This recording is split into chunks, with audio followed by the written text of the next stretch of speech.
സലാം.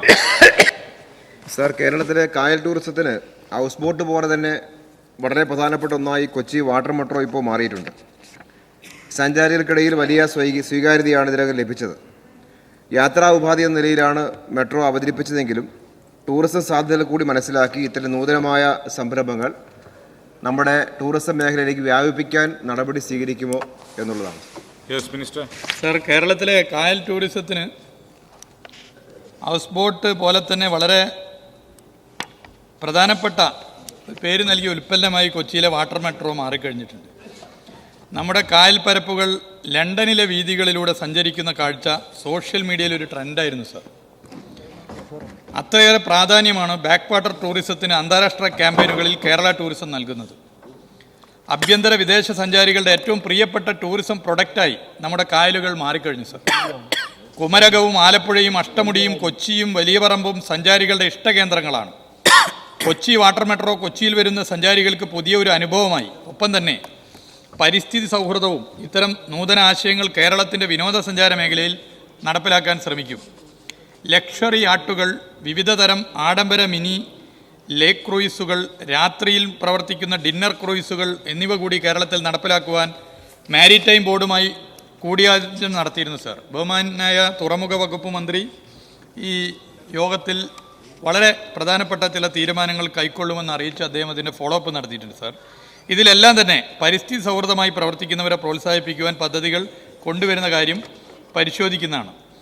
കേരളത്തെ ഒരു tourism innovation ഹബ്ബാക്കാൻ Kerala ടൂറിസത്തിൻ്റെ ചരിത്രത്തിലാദ്യമായി സ്റ്റാർട്ടപ്പുകൾക്ക് ഇൻസെൻറ്റീവ് കൊടുക്കുവാൻ തീരുമാനിച്ച വിവരം ഈ സഭയെ അറിയിക്കാൻ ഞാൻ ആഗ്രഹിക്കുകയാണ്.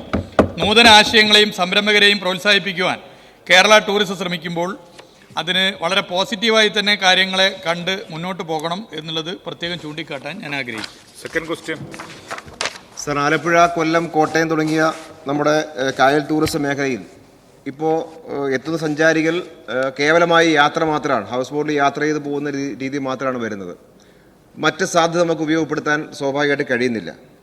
കായൽ ടൂറിസത്തിനും ജല ടൂറിസത്തിനും എല്ലാമുള്ള ഭംഗി ആസ്വദിക്കുന്നതിനൊപ്പം തന്നെ പ്രാദേശികമായ ഉൽപ്പന്നങ്ങൾ വാങ്ങാനും പ്രാദേശിക രുചിഭേദങ്ങൾ ആസ്വദിക്കാനും അവസരമൊരുക്കുക എന്ന് വളരെ പ്രധാനപ്പെട്ടതാണ്.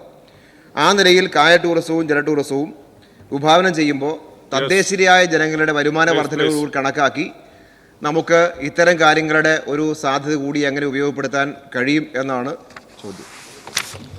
സർ, കായൽ ടൂറിസത്തിൻ്റെ സാധ്യതകളെ പരമാവധി ഉപയോഗപ്പെടുത്താനാണ് സാർ ടൂറിസം വകുപ്പ് ശ്രമിക്കുന്നത്. കേരള റെസ്പോൺസിബിൾ ടൂറിസം മിഷൻ സൊസൈറ്റിയുടെ ഭാഗത്തു നിന്നുള്ള വ്യത്യസ്തമായ പ്രവർത്തനങ്ങൾ ഇപ്പോൾ തന്നെ നടത്തിയിട്ടുണ്ട്. കുമരകം ഇതിന് ഏറ്റവും വലിയൊരു ഉദാഹരണമാണ്.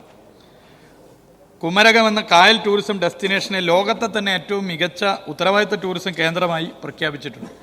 ഹൗസ് ബോട്ട് യാത്രകൾ, ശിക്കാര യാത്രകൾ എന്നിവയ്ക്ക് പുറമെ കായലിലൂടെ സഞ്ചരിച്ച് തദ്ദേശീയ ഭവനങ്ങളിലെത്തി പരമ്പരാഗത തൊഴിലുകളുടെ ഭാഗമായി ടൂറിസ്റ്റുകൾക്ക് നവ്യാനുഭവങ്ങൾ സമ്മാനിക്കുന്ന വില്ലേജ് ലൈഫ് എക്സ്പീരിയൻസ് പാക്കേജുകൾ ലോകത്ത് ഏറ്റവും ശ്രദ്ധേയമായി മാറിയ കേരള റെസ്പോൺസിബിൾ ടൂറിസം മിഷൻ സൊസൈറ്റിയുടെ പാക്കേജുകളാണ്.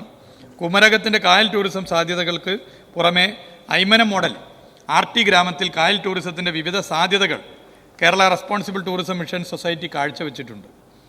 മറവന്തുരുത്ത്, വൈക്കം, ചെമ്പ്, പെരുമ്പളം, ബേക്കൽ, വലിയ പറമ്പ് തുടങ്ങിയ പ്രദേശങ്ങളിലുമെല്ലാം കായൽ ടൂറിസവുമായി ബന്ധപ്പെട്ട വ്യത്യസ്ത ടൂർ പാക്കേജുകളും പ്രവർത്തനങ്ങളും Kerala responsible tourism mission society നടത്തി വരുന്നുണ്ട്.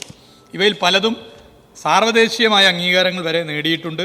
കായലുമായി ബന്ധപ്പെട്ട വ്യത്യസ്ത മത്സ്യവിഭവങ്ങളും പരമ്പരാഗത ഭക്ഷണങ്ങളുമെല്ലാം ടൂറിസ്റ്റുകൾക്ക് അനുഭവവേദ്യമാക്കുന്ന വിധം Kerala responsible tourism mission society experience ethnic cuisine എന്ന പ്രോഗ്രാമിലൂടെ മുന്നോട്ട് പോകുന്നു.